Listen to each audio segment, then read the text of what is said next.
آدمی پیسے سے زیادہ عزت کا طلبگار ہوتا ہے. عزت نفس ہر ایک کو محبوب. ایک آپ کو اپنے گھر کا واقعہ سنا.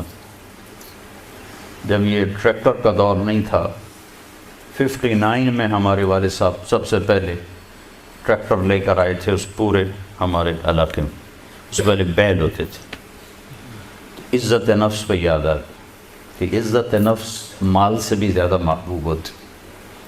ایک ہمارے بیل نے چارہ کھانا چھوڑ دیا، ٹھیک ٹھاک بیل. تو ہمارے والد صاحب نے ڈاکٹر بلوایا، اس نے وہ ٹیکا ویکا لگایا، لیکن اس نے پھر بھی نہیں کھایا. تو ایک ہماری برادری کا دیسی حکیم تھا، اس کے پاس اس زمانے میں راستے تو ہوتے نہیں تھے. تو والد صاحب نے گھوڑے پر نوکر کو بھیجا جو اس کو اٹھا کے لایا. اس نے بیل کو دیکھا، کہنے لگا میاں صاحب اس کو پٹھے کون ڈالتا ہے چارہ؟ کہا جی یہ ہے ہمارا کسائی، دتو کسائی. اللہ دیتا نام تھا، دتو کیا کہتے ہیں، دتو کسائی. اس کو بیل کے آگے بٹھایا اور جوتا اتارا اور 5 سال جوتے اس کے سر میں مارے.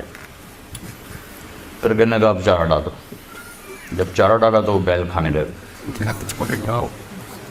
یہ میرے گھر کا واقعہ ہے، کوئی سنا ہے. تو میرے والد صاحب حیران ہو کر کہنے لگے ایک ہی ہے. کہا جی میں نے اس کو چیک کر لیا تھا، اس کو کچھ نہیں تھا. یہ آپ کے نوکر نے اس کو کہیں کوئی ڈنڈا سوٹا مارا ہے، تو وہ غصہ کر گیا تھا کہ میں اس سے کیسے بدلہ دوں. تو اس نے غصے میں کھانا چھوڑ دیا کہ میری عزت کو اس نے خراب کیا. اب اس کی آنکھوں کے سامنے 2-4 جوتے میں نے مارے تو وہ خوش ہو گیا. دیکھو عزت کی طلب کوئی ناجائز نہیں ہے، یہ انسانی ضرورت. مال کی طلب ناجائز نہیں ہے، انسانی ضرورت. ہاں اس کے حدود ہیں، اس کے اندر تو ضرورت ہے، اس کے باہر پھر کوئی کہیں تکبر بن جاتا ہے، کہیں ظلم بن جاتا ہے، کہیں زیادتی ہے. حدود کے اندر تو. ایک حدیث سنا دیتا ہوں، اس مسلمان کو عزت دینا کتنا ضروری ہے. میرے نبی نے فرمایا 1 روپیہ سود کھانا 36 دفعہ زنا کرنے کے برابر. 1 روپیہ یعنی 1 پاؤنڈ سود کھانا 36 دفعہ زنا کرنے کے برابر. اس کے بعد آپ نے فرمایا اور تمہیں بتاؤں سب سے بڑا سود کیا ہے؟ جب 1 پاؤنڈ کا سود 36 دفعہ زنا کے برابر ہے تو آپ نے فرمایا اب تمہیں بتاؤں سب سے بڑا سود کیا ہے؟ الاستطالۃ فی عرض المسلم، مسلمان کو بعزت کرنا سب سے بڑا سود.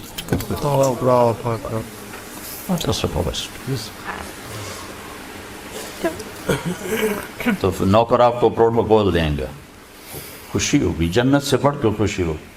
تو نوکر چلے جائیں گے، پھر اللہ کا اشارہ ہوگا، ٹک ٹک ٹک ٹک ٹک ٹک ٹک دروازے کھلیں گے تو اب فرشتے آئیں گے. والملائکۃ یدخلون علیہم من کل باب. اب یہ کروڑوں کی تعداد میں آئیں گے، کہیں گے سلام علیکم سلام علیکم سلام علیکم. چاروں طرف سے جب سلام ٹھوکیں گے کہیں گے بھائی تم نورانی مخلوق ہمیں سلام کیوں کر رہے ہو؟ کہیں گے بما صبرت، وہ جو آپ نے لندن میں صبر کی زندگی گزاری، یہ اس کے بدلے میں ہمیں اللہ نے کہا جاؤ سلام کریں. غفلت کے دیس میں آپ نے بیدار ہو کے زندگی گزاری، اندھیر نگری میں آپ نے اللہ کو سامنے رکھ کے زندگی گزاری. جب چاروں طرف شراب اور زنا عام تھا آپ نے اللہ سے ڈر کے زندگی گزاری. سلام سلام سلام. تو فرشتوں کے سلام ان کو ہوا میں اڑا دے. یہ میں پہلے دوبارہ کہہ رہا ہوں کہ عزت نفس، عزت کی طلب بہت بڑی طلب ہوتی، مال سے بھی زیادہ، ڈگریوں سے بھی زیادہ. تو فرشتوں کا سلام انہیں ہوا میں اڑا. فرشتے ابھی وہ اس سلام کا مزہ لے رہے ہوں گے کہ فرشتوں نے سلام. اور آئیڈیل ہوم بتا رہا ہوں، آئیڈیل. تو ایک دم میرے رب کا عرش ایسے کھلے گا، ایک دم نور بھی نور چھا جائے گا. جب ایسے آنکھیں اٹھا کر دیکھیں گے واہ واہ واہ، اللہ سامنے ہوگا اور اللہ کہے گا سلام قول من رب الرحیم، اب تمہارا رب بھی تمہیں سلام پیش کرتا اور پروٹوکول کی آخری حد، تمہارا رب تمہیں سلام پیش کرتا ہے، سلامان قولا من رب الرحیم، رب رحیم، اے میرے بندو، اے میری بندیو جنہوں نے دنیا میں مجھ سے ڈر کے زندگی گزاری، میں تمہارا رب تمہیں سلام پیش کرتا ہوں اور تمہیں مرحبا کہتا ہوں، تمہیں ویلکم کرتا ہوں۔ پھر میرے نبی نے فرمایا اللہ ہر ایک کا نام لے کر حال پوچھے گا، ہر مرد عورت کا نام لے گا، نام لے کر گئے کیا حال ہے، ٹھیک ہے، کوئی تکلیف تو نہیں، کوئی حاجت تو نہیں، کوئی پریشانی تو نہیں۔ تو جب یہ اللہ کو دیکھیں گے کہیں گے یا اللہ ہم تو تیری عبادت ہی نہ کر سکتے، ہمیں تو پتہ ہی نہیں تھا تو ایسے حسن و جمال والا ہے، کیا یہ ہو سکتا ہے کہ ہم تو یہ ایک سجدہ کریں جیسے لندن میں کرتے تھے؟ یہ وہی کہہ سکیں گے جو نماز پڑھتے تھے، جو نہیں پڑھتے وہ کیسے کہہ سکیں گے؟ کیا یہ ہو سکتا ہے کہ ہم تمہیں ایک سجدہ کریں جیسے دنیا میں کرتے تھے؟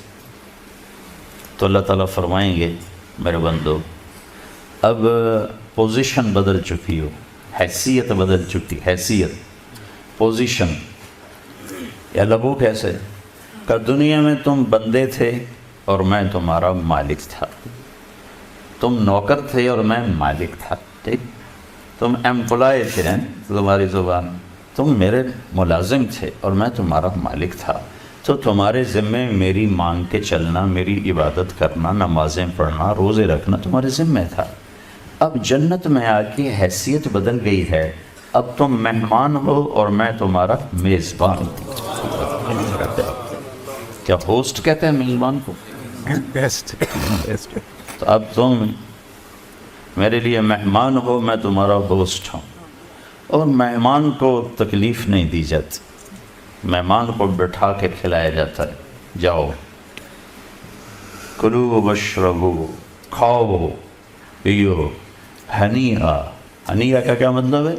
کھاؤ، ہر لقمے کی لذت پہلے سے زیادہ پاؤ، کھاؤ، کھانے کے بعد پخانا کوئی نہیں، پیو، ہر گھونٹ کی لذت پہلے سے زیادہ پاؤ، پیو، پینے کے بعد پیشاب کوئی نہیں، بیماری کوئی نہیں۔